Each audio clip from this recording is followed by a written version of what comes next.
네, 퓨처 모빌리티 연구소 권용주 소장 모시고 산업 분석 함께합니다. 어서 오십시오. 네, 안녕하세요. 네, 소장님, 테슬라 시총 5천억 달러 밑으로 깨졌습니다. 전기차 판매 부진에다가 인력 감축 소식까지 들리면서 주가 15개월 만에 최저 수준으로 떨어졌는데 테슬라 현재 어떤 상황이라고 보십니까? 뭐 여러 가지 분석과 얘기가 있는데, 그러니까 단순하게 생각해 보면 지난해 테슬라가 180만 대를 글로벌 시장에 판매를 했단 말이죠. 근데 이제 그 작년에 올해 포함해 가지고 대략 보면 작년에 전기차 전체는 1,200만 대 정도 판매가 됐어요. 그중에 그러니까 테슬라 점유율이 얼마나 될 것이냐를 이제 보면 될 텐데, 올해 예측되는 건 한 1,400만 대 정도 글로벌 시장을 본단 말이죠. 그럼 추가로 한 260만 대 정도가 늘어나는 건데, 이걸 과연 테슬라가 다 차지할 수 있겠느냐?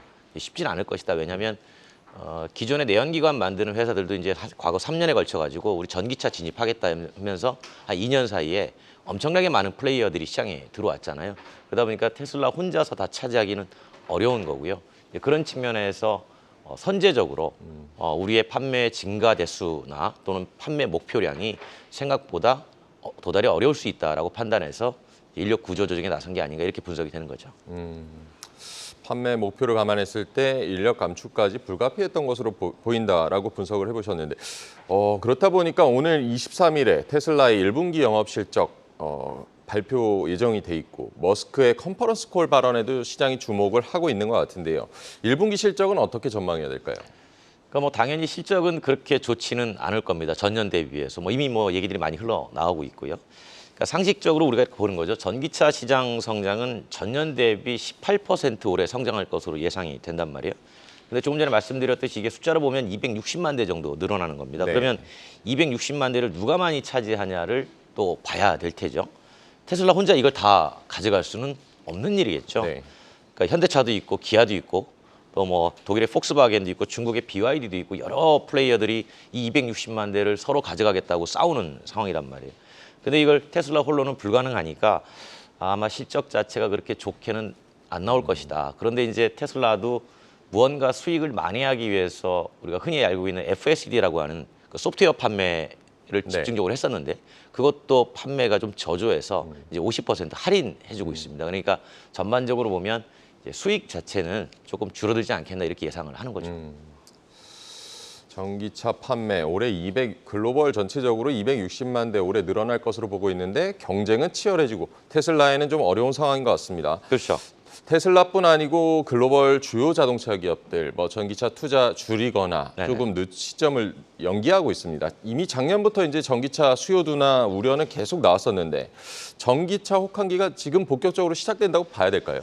그러니까 이걸 혹한기라고 봐야 될지 네. 아니면은 본격적인 춘추 전국 시대로 봐야 될지 저는 춘추 전국 시대로 봅니다만 왜냐하면 과거에 2, 3년에 전기차가 과열됐던 거예요. 네. 그러니까 과열됐던 게 진정되는 기미로 오는 거죠. 그렇게 보면 춘추 전국 시대라고 표현하는 게 맞는 거고 지금부터는 이제 누가 버티느냐의 싸움이 되겠죠. 네. 남으면은 시장을 독식하게 될 테고. 근데 이제 전기차 왜 하느냐는 근원적인 질문들을 요즘 많이 하잖아요. 그러니까 지금은 이제 일자리 그리고 내연기관의 저항 시대로 정의를 합니다. 그래서 한꺼번에 바뀌는 게 아니라 점진적으로 바뀌는데 내연기관의 저항 속도가 힘이 생각보다 세다. 근데 전기차는 앞에서 전환을 끌고 가는 힘이고 내연기관은 뒤에서 끌어당기는 힘이잖아요. 네. 끌어당기는 힘이 여러 경제적인 이유로 또는 정치적인 이유로 조금 세진 시기다. 이렇게 보는 거죠. 결국에는 전기차로 갈 수밖에 없을 것 같은데 내연기관의 저항 속도가 생각보다 세다라고도 전해주셨습니다. 테슬라 그래도 반등이 필요해 보이는데 머스크가 이제 8월에 로보택시를 공개하겠다고 밝혔습니다. 돈나무 언니 캐시우드가 일단 긍정적으로 전망을 하기도 했는데 이 로보택시만으로 테슬라가 이 지금의 부진을 극복하기엔 좀 역부족이라는 의견도 있는데 어떻게 보십니까? 그러니까 우리가 이제 로봇이라고 하는 뒤에 단어가 택시가 붙었잖아요. 네. 이 얘기는 지능형 자동차가 스스로 영업을 한다. 이런 뜻 아닙니까? 그러면 테슬라가 로봇 자동차를 내놨을 때 직접 운송 사업에 뛰어드는 거냐? 아니면은 운송 사업자에게 본인들이 만든 제품을 판매하는 수준에 머무를 것이냐? 이 두 가지를 좀 분리해서 봐야 될 텐데요. 아마 미국에서는 직접 운송 사업에 뛰어들지 않겠느냐 이렇게 보는 것 같아요. 근데 이제 잘 아시겠지만 이 자율주행차는 아직까지 현실적으로 도달하기가 조금 어려움이 있어서 네. 우리가 뭐 흔히 얘기할 때 인식 판단 제어의 과정에서 아직 인식조차 완벽하지 못해서 자율주행에서 손을 떼거나 아니면은 흔히 말할 때 자율주행 자체로 지금 당장 수익을 내는 게 네. 불가능하다라는 전망들이 많이 있잖아요. 네. 이제 그런 측면으로 접근하는데 좀 부정적인 시각도 있고 또 긍정적인 시각도 있겠지만 현실의 관점에서는 조금 부정적인 시각이 높지 않나 지금 그렇게 보는 거고요.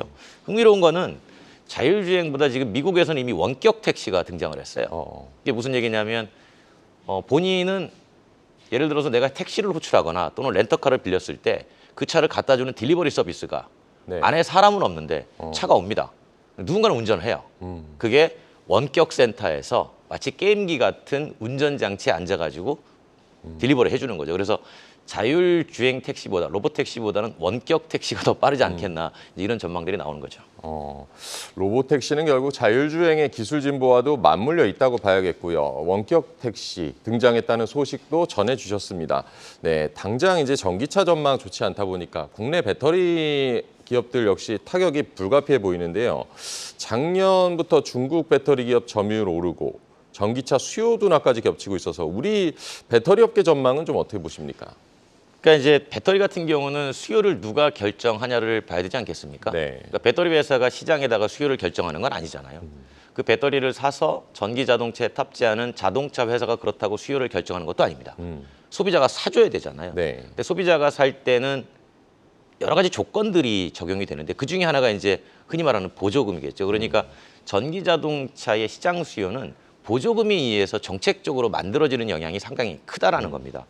그렇기 때문에 완성차 기업은 그냥 정부 정책에 따라서 수요량이 결정되니까 판매를 조절하게 되는 거고요. 그러면 이제 자동차 제조사 관점에서는 이런 생각을 하게 되죠. 어차피 수요가 조절이 된다면 네. 포트폴리오를 넓히자. 그러면 이제 비싼 전기차도 있고 또 저렴한 전기차도 있고 또 중간급 전기차도 있는 거고 이때 이제 비싼 거, 중간 거, 싼 거가 결정되는 게 바로 배터리 가격과 용량이 되겠죠.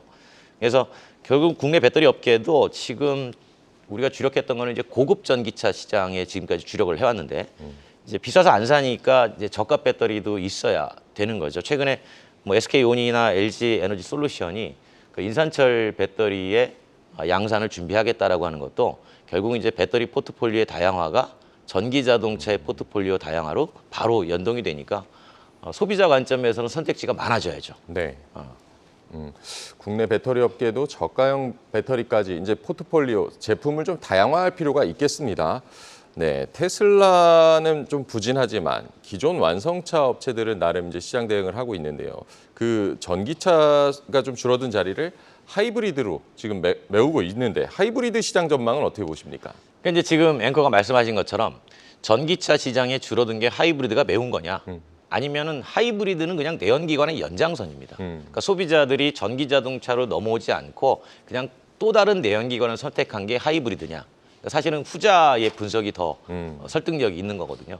그러니까 전기 자동차는 에너지를 바꾸는 거여서 내연기관에서 전기차로 소비자들이 넘어올 때 많은 고민을 하게 됩니다. 왜냐하면 기존의 자동차를 가지고 쓰던 라이프 스타일이 완전히 바뀌는 거잖아요. 기름을 넣지 않고 충전을 하고 그렇기 때문에 공부를 많이 하고 고민도 많이 합니다. 그런데 그냥 내연기관 타다가 하이브리드는 똑같은 내연기관이니까 손쉽게 선택이 가능한 거죠. 그런 측면에서 하이브리드의 비중이 조금 올라가는 거고요.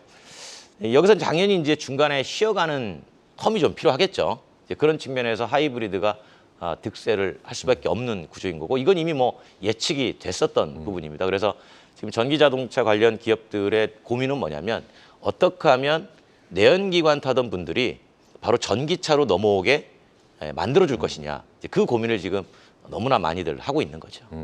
하이브리드 전망이 당분간은 뭐 괜찮을 것 같아도 결국에는 이제 전기차로 가야 한다는 점은 잊지 말아야겠습니다. 현대차는 올해 아이오닉 9을 출시할 계획이고 기아 역시 이제 소형 전기차 SUV EV3를 출시할 계획이라고 네네네. 알려졌는데 전기차 신차 대결은 좀 어떻게 보십니까? 이제 고급 전기차와 저가 전기차가 이제 등장을 하는 거지 않습니까? 그러니까 내연기관 같은 경우는 이미 우리가 많이 경험하고 있잖아요. 아주 비싼 차와 아주 저렴한 경차도 있고 그러니까 이거에 대한 인식이 전기차에서도 똑같이 구현이 된다라는 거죠. 근데 이제 전기차는 전기 자동차라는 카테고리가 하나가 있고 이 안에서 이제 비싼 차, 싼 차 이런 데한 인식이 좀 있어요. 그래서 이걸 좀 바꾸려는 겁니다. 무슨 얘기냐면 전기차도 이제 고급차가 있고 저가차가 있다. 즉 전기차라는 것 자체에 대해서 내연기관 대비 살짝 프리미엄 이미지가 있는데 네. 그 안에서 고급차가 있고 저가차가 있다. 이 얘기는 소비자로 하여금 이제 모든 제품이 만들어져 있으니까 본인의 라이프 스타일에 맞게 이제 선택을 하세요라고 얘기를 하는 거죠. 그래서 현대자동차는 이제 고급 전기차 시장에 진출하는 거고 기아는 오히려 저가 전기차 시장으로 가서 이제 대중화 쪽으로 펼쳐보자. 가급적 양사가 경쟁을 좀 피해야 되니까 이제 각자의 영역에서 조금씩 분산시키는 거죠. 워낙 소비자들의 취향도 다양하기 때문에 포트폴리오를 이렇게 다양하게 가져가는 것이 중요하겠습니다. 네, 현대차, 기아 올해 그 세계 3대 완성차 시장이죠. 인도 시장 선점에 좀 적극적인 것 같은데 IPO도 뭐 준비하고 있는 것으로 알려져 있고 현지에서 이제 내연기관차 2위지만 전기차 점유율은 아직은 좀 낮은 수준으로 알려져 있습니다. 현대차, 기아 인도 시장 공략은 어떻게 보십니까? 사실 그 인도 정부 자체가 앞으로 우리도 전기 자동차를 통해서 무언가 새로운 산업의 역사를 쓰겠다라고 선언을 했기 때문에 선제적으로 진출을 하는 건 괜찮죠. 제가 이 얘기를 이렇게 설명을 드리면 좋을 것 같아요. 그러니까 이제 인도가 내연기관으로 글로벌 시장의 자동차 주력 국가로 앞으로 부상할 수 있는가? 그렇게 보면 여러 가지 기술 장벽도 있고 해서 쉽지 않겠죠. 근데 전기 자동차로 인도 또한 글로벌 시장에서 자동차 산업 국가로 우뚝 서겠다라고 하는 건 인도 정부 관점에서는 가능한 시나리오죠. 그래서 인도도 환경하고 산업 명분을 삼아서 전기차에 올인하겠다라는 거고요. 이때 이제 우리 현대기아도 그 인도의 정책에 따라서 진출을 하겠다는 거고 이렇게 되면 이제 생산 자체는 현장에서 늘어날 수 있지만 국내에서 만들어서 인도로 수출하는 건 아무래도 좀 줄어들 수 있겠죠. 결국은 이런 지금 흐름이 되게 많은 것이 베트남도 지금 자국의 독자 브랜드 전기차를 만들었고요. 사우디아라비아도 독자 브랜드 전기차 준비를 하는 중이고요. 심지어 현대기아차 공장이 있는 튀르키예도 정부가 나서서 독자 브랜드를 만듭니다. 그러니까 과거에 내연기관이 가지고 있던 진입 장벽이 전기자동차에서 해소가 됨으로써 이제는 각 나라가 우리가 직접 전기차 만들어서 우리 국민들한테 팔겠다. 이런 현상들이 벌어지고 있는 거죠. 이른바 저는 이걸 이렇게 표현하는데 전기자동차는 민족산업주의다. 이런 현상들이 지금 벌어지고 있는 겁니다. 그러다 보니까 현지에서 대응할 수밖에 없는 그런 구조가 자꾸 만들어지는 거죠. 베트남, 사우디까지 국가적으로 이제 전기차 브랜드를 만들고 있고 민족산업주의라는 용어로 정리를 해주셨습니다. 요즘 이제 유통업계가 중국 기업들 때문에 비상인데 중국 그 전기차 1위 브랜드 비아디도 국내 상륙을 계속 준비하고 있다는 소식이 이어지고 있는데요.